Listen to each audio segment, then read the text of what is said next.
After being shaken by a loud bang emanating from the nearby woods, Kevin embarks on a quest to uncover the source. What he finds shocks him: a huge, unexplained rocket that had recently descended from the sky. As if this wasn't strange enough, he finds something else inside it, something far more momentous than the rocket itself. Kevin had stumbled upon a discovery that would change the world forever. On top of the giant rocket, Kevin had discovered a small hatch that he figured he might fit through. So he debated going in, as it could be dangerous. This was, after all, a rocket that fell from the sky mysteriously. Kevin knew that going inside is potentially dangerous, even life-threatening. But his curiosity quickly got the better of him. He decided to go inside the rocket. Kevin figured that going inside might lead to some new discovery, perhaps one that would make him wealthy.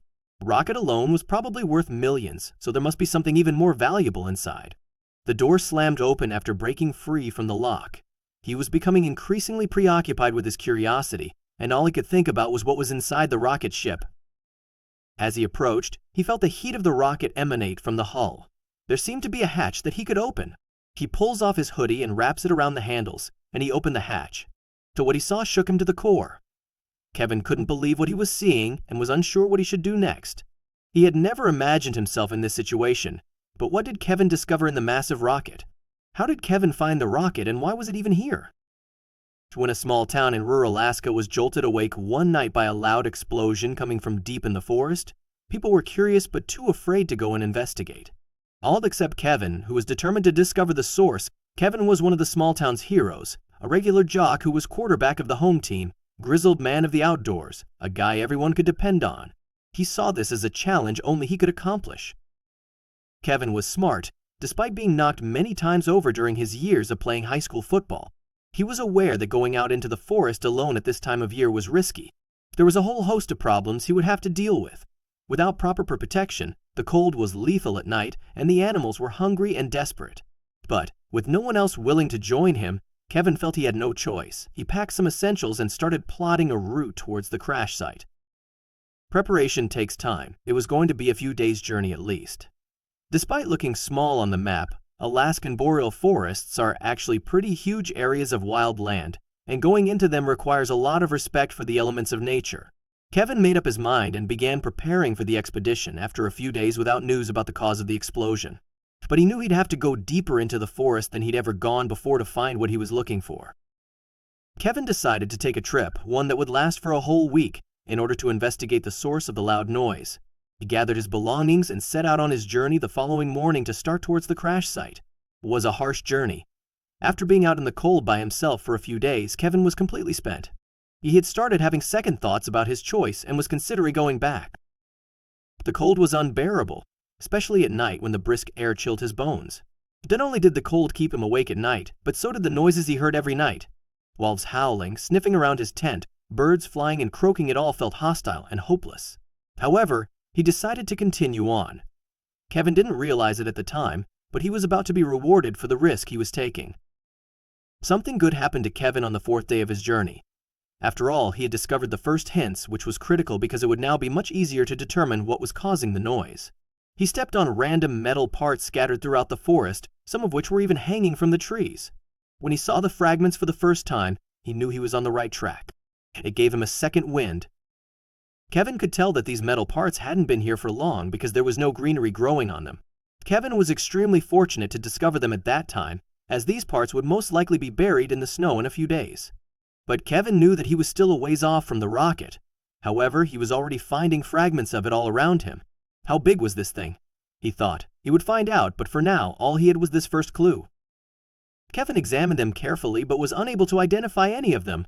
All he could tell was that they appeared to be expensive, despite the fact that they appeared to be heavily damaged. The metal was some sort of aluminum alloy, like the kind on planes. He got even more curious. There was no insignia, no markers, nothing that could denote ownership on the fragments that he's found. He wondered what country could afford to just lose a rocket like this. USA? India? Pushing these thoughts away, he decided to continue on. While walking, he discovered more and more metal parts scattered about. He knew he was getting closer to the evidence he had been looking for all these days. Kevin kept following the trail of debris. As he walked, something caught his eye behind the trees, a glint. What was it? He scrambled towards the peculiar sight, which was getting hard to see as the sun reflected off it. As he went after the light, he noticed it getting bigger and bigger, and suddenly, He stood under one of the most impressive things he's ever seen in his life. When Kevin left, he felt as if this was what he had been looking for since the beginning, an adventure, his expedition into the forest. But at the moment, he felt like he was making a big mistake. Even as he got closer, it was difficult to tell what he was seeing. All he knew for sure was that it was enormous. He had to go get a closer look, but he had to pass through a grove of trees to get to the actual crash site. He noted the smell of sulfur and char in the air. The rocket had started a fire when it landed. But he pushed through the dead trees. He finally saw it in all its glory after making his way through the final rows of trees. A massive space rocket had fallen from the sky. He hadn't expected to find anything like this, but he was both proud of himself and surprised. When he finally confirmed what it was, Kevin was elated. Not even in his wildest dreams did he expect to find a freaking rocket in the middle of nowhere.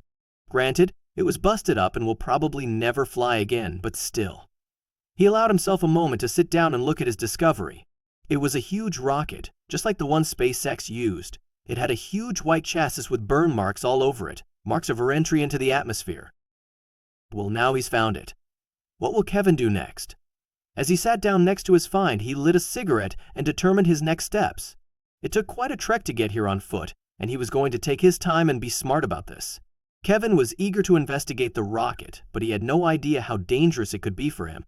After some consideration, he decided that it was fine to take a closer look at the spaceship because nothing had happened to it after it had crashed down to Earth.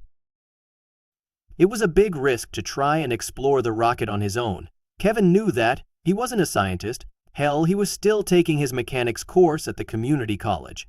But he knew enough to get by, he thought. The rocket had been here for nearly a week, and if this thing was going to explode or something for whatever reason, he figured it would have happened by now. There was a risk Kevin was willing to take, but was it one he would come to regret? Kevin began to walk around the spaceship a few times. The strangest thing he noticed was that the spaceship was not as badly damaged as he had anticipated. It still looked like a spaceship, for one. It had most likely crashed in the forest, but the majority of it was in good condition. How could that be? In fact, too good, like it landed quite softly, despite burning down a good portion of the forest on the way down. And even an average Joe like Kevin could figure out that the rocket ship got off easy, that it still looked like it did in all those pictures he's seen, right down to the windows and the doors. However, this one had no NASA insignia. Kevin speculated that the treetops may have cushioned the fall slightly, or that the rocket was made of such strong materials that it could withstand such an impact. Then there was another question that kept popping into Kevin's head. Kevin wondered if anyone else was aware of the rocket's presence in the forest. Someone had to have known, right? And this thing had to be worth millions of dollars and had just arrived here. Of course, his town knew, but who else?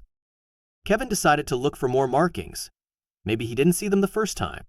He looked for hints as to who it might belong to on the rocket's exterior. He looked for country flags or company logos, but couldn't find anything. That was weirder than finding a rocket ship in the forest, a spacefaring vehicle with no identifying marks. After considering why this could be the case, he believes he has discovered the answer. There appear to be burn marks on parts of the rocket ship. This rocket had to have been in space, and the heat of re-entering the Earth's atmosphere could have burned off everything on its exterior.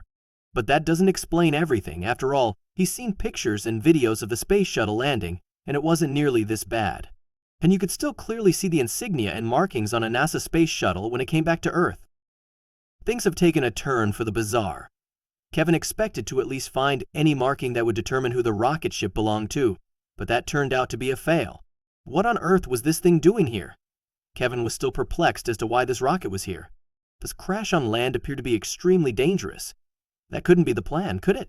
Is it possible that something went wrong? And that's when a strange feeling began to creep up on Kevin. Kevin knew that the space shuttle program was designed to ferry more people around space, so it stands to reason that this would have passengers in it. After all, the whole rocket ship looked roomy enough to fit a bus. What is it possible that someone was still inside? That they were sent on a space mission, but due to a malfunction or something, they crashed? Kevin needed to figure this out, and there was only one way he could do so. Kevin was so taken aback he had to light another cigarette. He's unsure of what to do next. It's not like they trained you how to react to rocket ships crashing in your local forest back in high school. He takes a drag and reassesses the situation. He knew that the only way he'd get these answers was if he managed to get into the rocket ship. This was much easier said than done because he didn't see a clear way to do it. But after a few more trips around the area, Kevin was able to figure something out. He took a few more trips around the crash site, inspecting the rocket ship for any sign of an entryway. He looked for doors, windows, hatches, anything that can be used to climb through. But there seemed to be nothing. Even after impact with the ground, the rocket remained tightly sealed. But after closely inspecting the machine, Kevin thought he might have found the weak point he could exploit, but it wasn't in the place he expected. Kevin discovered a small, bent door near the rocket's midsection, offering a way inside. With no tools on hand, he scavenged the crash site and found a steel pipe from the wreckage to pry it open. After much effort, the door gave way, and Kevin, driven by adrenaline and curiosity, entered through a cramped shaft, navigating sharp edges and tight spaces. He finally reached a larger room that appeared to be a control center, raising more questions than answers. The compact, bare-bones design suggested it wasn't meant to carry humans, and Kevin suspected it had been launched unmanned. Exploring further, he found a plate with the rocket's name and model number, which he took with him before leaving to search for more information online. Back in the forest, Kevin managed to look up the rocket's details despite poor signal. He learned it was a satellite transport vehicle, not intended for passengers. Designed to crash into the sea with minimal impact, it had deviated from its usual fate by landing on land. Kevin promptly reported his discovery to local authorities, who later contacted federal officials.